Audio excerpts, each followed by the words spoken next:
Chapter 37. Ever stupid, eh?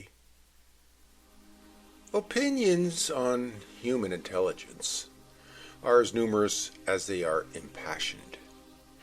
It's a bias so deeply ingrained in society that it often goes unchallenged, perhaps because intelligence, or the perceived lack of it, is one of the few traits still openly judged without much pushback. Intelligence is celebrated. We admire those who are sharp, quick-witted, or insightful, and we elevate them accordingly. Conversely, those who fall on the other end of that spectrum are often dismissed, ridiculed, or outright scorned. The vocabulary for describing intelligence is mostly complimentary: bright, clever, brilliant. The vocabulary for describing a lack of intelligence is vast, harsh, and deeply embedded in everyday language.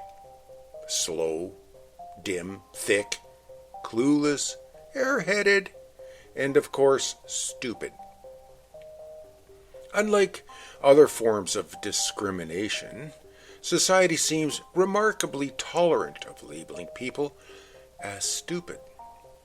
The prejudice transcends race, culture, and social status. It's the rare insult that remains applicable in most circles.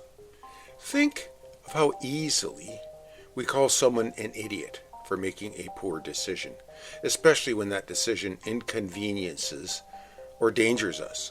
For example, if a driver recklessly cuts you off in traffic, forcing you to slam on your brakes, you might reflexively call them stupid. And in that moment, it feels justified. After all, their careless action puts you at risk.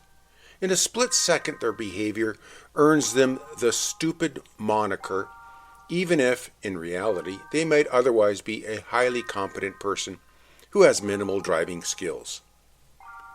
Drunk driving offers another example.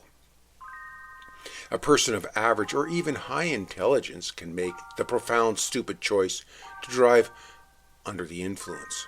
Alcohol impairs their judgment, slows their reaction time, and clouds their ability to make rational decisions. Their intelligence has therefore changed, and their ability to maneuver a vehicle has been compromised. This results in a dangerous driver, regardless of how smart they might otherwise be when sober.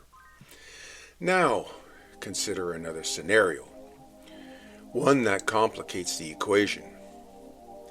What about someone with a naturally lower level of intelligence getting behind the wheel? Could a bad driver with cognitive limitations be just as dangerous as a drunk driver? I suspect the answer is yes. What if a prospective driver manages to pass the rigors of a driving test, but their competence remains equivalent to that of a drunk driver? But that raises even more questions. At what point does incompetence become as hazardous as impairment? Should we be more cautious about who is allowed to drive based on their ability to process information and react appropriately? And if we hesitate to revoke someone's driving privileges due to their intelligence level, why do we have no issue revoking them for alcohol impairment, which is a temporary state? An obvious problem with that are the multiple instances where drunk drivers insist on getting behind the wheel because their judgment has been impaired. Another thorny issue is that of old age drivers and where to define those margins of competence. Will driving competence become moot with self-driving cars? There's a lot more to unpack here, with more to think about.